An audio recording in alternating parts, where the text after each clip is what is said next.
direct from the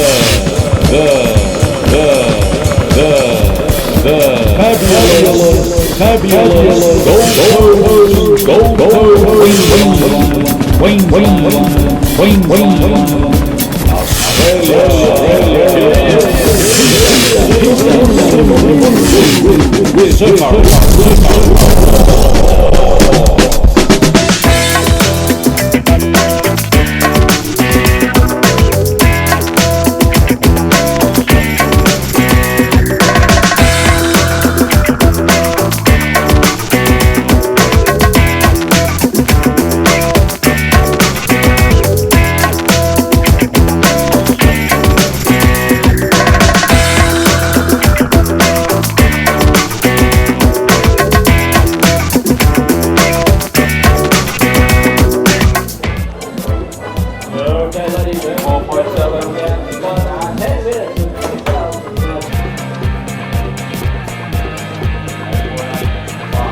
I'm a fiery, always wanted to step in the ring, and so now I'm going to do it. Could be first and last, so let's go. Thank you.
Okay, we're back here with Surfaroo Sports and our next one, third fight, and the fireman, mate. Yeah, Sasha Hollioake, she's in red there.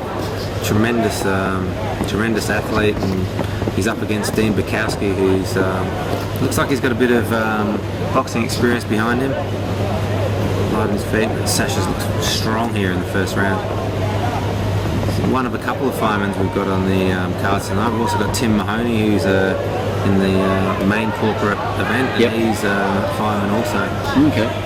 So those firemen are always renowned for their fitness and strength. Now, both these guys fighting at Matrix? No, neither of these guys are training down here, so... so we don't know too much about these guys? No, not as much as the other guys.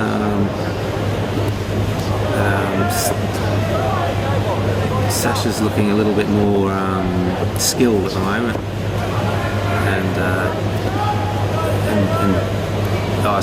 Dean's looking a little bit more skilled, but Sasha's looking strong, and that typical big heart that we know our firemen all have. So always brave, aren't they? And so you tend to get firemen taking a backward step there. When they're in fighting fires every day, I would think getting and putting a pair of 16-ounce gloves on isn't too scary. Now, mate, with boxing, is weights a big part of it as well? Because we do see some solid guys getting up there with, pecs and, and tries and all that sort of stuff too. Does it help, or is it a bit against fighting? There's a place for it. I mean, it's not. I think most people think that it's Slows you down? well, I mean, in your average person on the street, they see the big muscly guys and they presume that they'll be good boxers, Yep. but it's not necessarily the case. Usually the sort of leaner guys tend to, big muscles tend to burn a lot of oxygen, and Yep. Whoa, got one. You break that one up good, mate. that was the end of the round. So he's hit him on referee not doing his job again. But yeah, Sasha probably just getting stuck on the end of Dean's jab there and battling to get in. Dean just looking a little bit more skilled. Sasha just coming forward there. You'd expect a 5 and 2, mate. Straight into the fire. Straight into it. Got Chris Carden there in the corner. Obviously very experienced trainer, and he'd be telling Dean, he'd notice what weakness Sasha's got, and he'd be trying to get Dean to exploit those. And boys, straight into it again. Straight into it, no messing around. Sasha looking to land that big right hand. It's a huge right hand he throws. But Dean probably just picking him off with the jab a little bit. Sasha looking to land that big right though.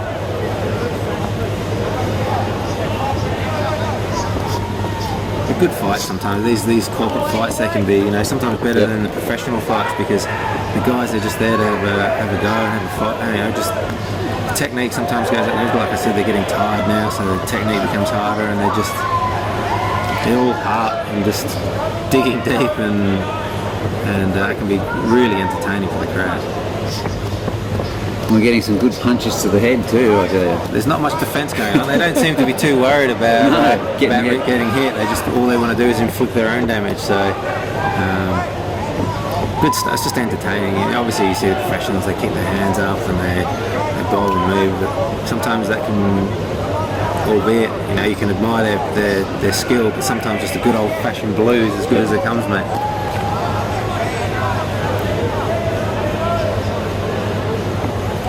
You can see the hands getting tired now. But Dean just picking up the jabs, and Sasha's still trying to land that big right hand. Getting a little bit tired though. You see him just feet start to go. His footwork can't quite move the feet as much, and it looks like that headgear's down over his eyes. I was going to ask you about that. I think he thinks he's Luke Skywalker. He's using the force, I think. So, he pulled the old shield down over his eyes, and he needs vision. Yeah, that's it. It's another round down, mate, and I think tiredness is setting in there. It certainly is. Shows that get him a new headgear, I think, or at least adjust it. Be pretty hot underneath that stuff too, mate. Yeah, well, it's. Obviously, it might be hot, but I think it's more important that you can actually see when you're fighting. Vision's quite important when you're fighting. I don't know any fighters that have offered to go out there with a blindfold on, so when the headgear comes down over your eyes, it's not much fun. Okay, our last and final round, mate, and I think they're going to slug this one out. Yeah, this is it's one round each, I'd say.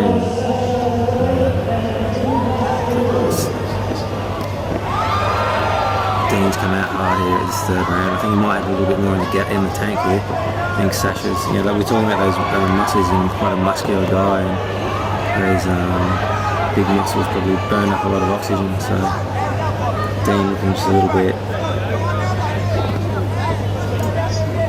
better in the legs at the moment, I'd say. Looking to push the pace, he's coming forward. These last 2 minutes will seem like a lifetime to these guys.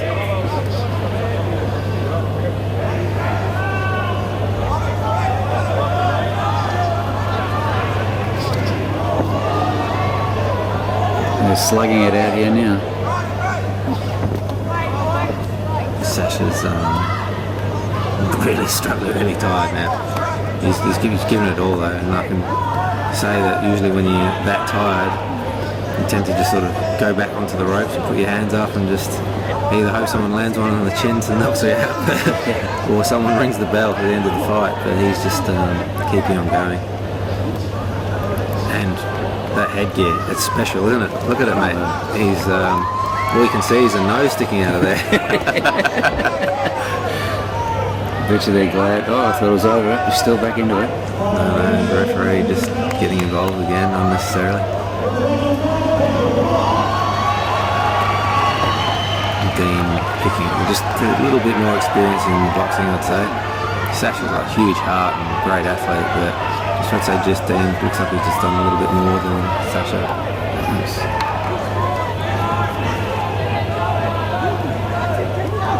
I think if Sasha had gone away, he's probably been able to spend a little bit more time preparing for this fight. There it is, mate. The end. Fantastic fight, didn't they both have a go? That was good, mate. Good old-fashioned top roll. Two tough boys, two really tough boys. Well, let's go straight down to the ring and check out what Mr. Dave, our MC's got to say.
G'day Pete, my name's Tim Marnie.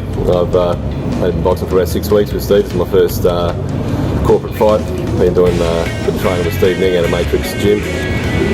Originally I was fighting another bloke, Michael Flynn, but unfortunately had to pull out due to illness, so I've been matched up now with Chris Hodges. So it should be an interesting battle. That's Southport Tigers versus the Tugan Seahawks, which is always a good battle between those two clubs, and we'll take it in the ring and may the best man win on the night. There you go, Pete. Here we are, ready for that Tugan Tigers rivalry. We'll get back out there in the ring, ready to go, first fight, so can't wait to get out there.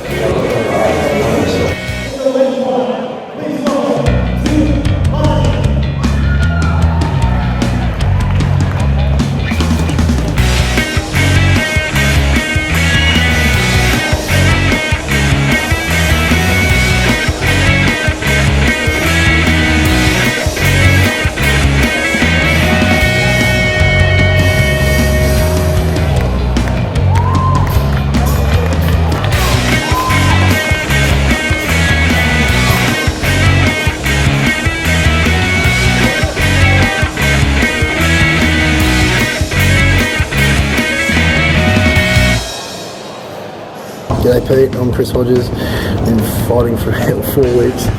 I got asked to do it for a mate, and my mate passed away about 2 months ago, so he was a boxer, so I'm doing it in memory of him. I used to play for Southport, won them, I didn't win them, but I won 3 premierships with them, and then I went to Tugan this year and won a premiership with them, so there's a little bit of a rivalry there, because I'm fighting someone from Southport. I'm looking forward to the fight, should be good.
Okay guys, we're back into it, our 4th fight, and this is the last of the amateurs, corporate fights.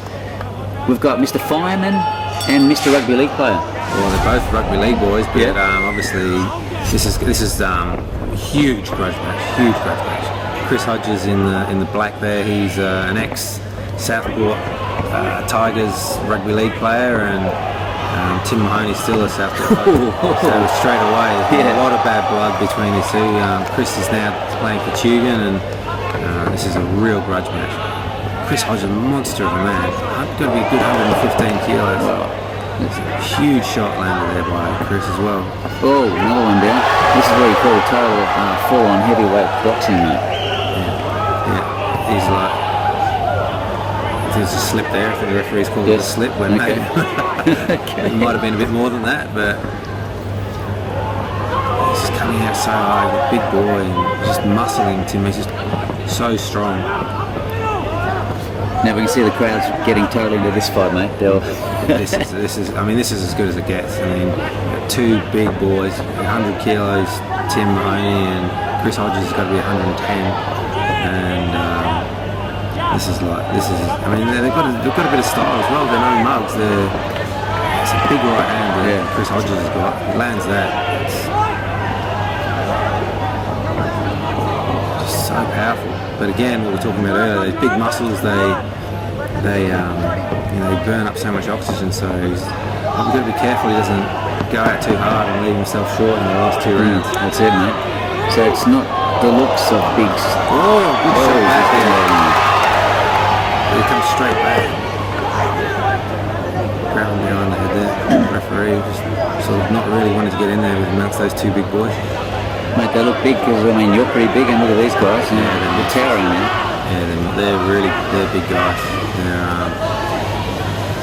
Chris is as big a guy as you see, I reckon. This is only the end of the first round, mate. They both look exhausted.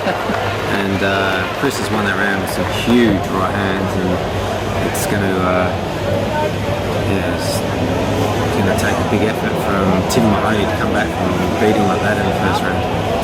Now, I suppose starting off in boxing like these guys, like, you know, compared to professionals, it's pretty hard to sort of pace yourself, you know, to sort of keep all that energy for that third round. These guys just going, you know, round after round, giving it all they've got. Oh, absolutely, the adrenaline, you come out there and you start throwing punches, and because, like you said, you haven't been there before, you don't know how to pace yourself or what you can fight at, and all of a sudden it's very easy to come out and punch too hard or just throw something because you want to finish the fight, and all of a sudden the bell rings and you realise you've got 2 more rounds to go.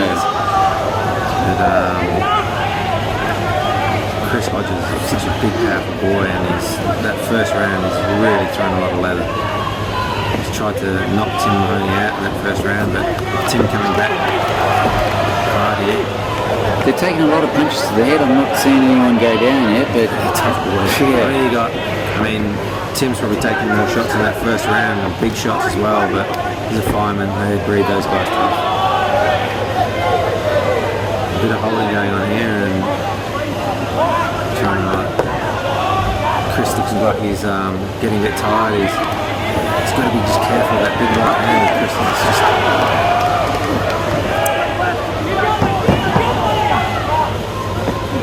Tim coming back with his own punches now here. Yeah, they're both sort of slugging it out. It's tough guys. Yeah. Just shoving him back into the corner there. Bit hard to break them apart there, mate. I remember the guy saying I can't get them apart, they're too strong. They're seriously strong guys. Tim Mahoney, he's just all heart. He's sweat flying off the head there as the punches are landing. Chris has got him in a headlock there, just trying to get any rest that he can to try and walking away to try and buy himself a rest. You see a bit of the old fatigue guys come out, getting in there. They spat the mouth over the referees. The referees just said, if you want to spit it out, you just keep going. They're big, tough boys. You know, sometimes when you're refereeing these fights, you can tell that two boys just want to have a fight, and these other guys are there for the experience, and then you can tell these guys just wanted to have a go. They're just real tough guys. You know, we're checking out the man over in the corner there, just mouth guard put back in, and I think he's getting pretty tired now. Yeah, I'd say that's 1 round apiece, So this is going to be the big one. Deciding round, and both those 2 rounds have flown by for the spectators because it's so exciting.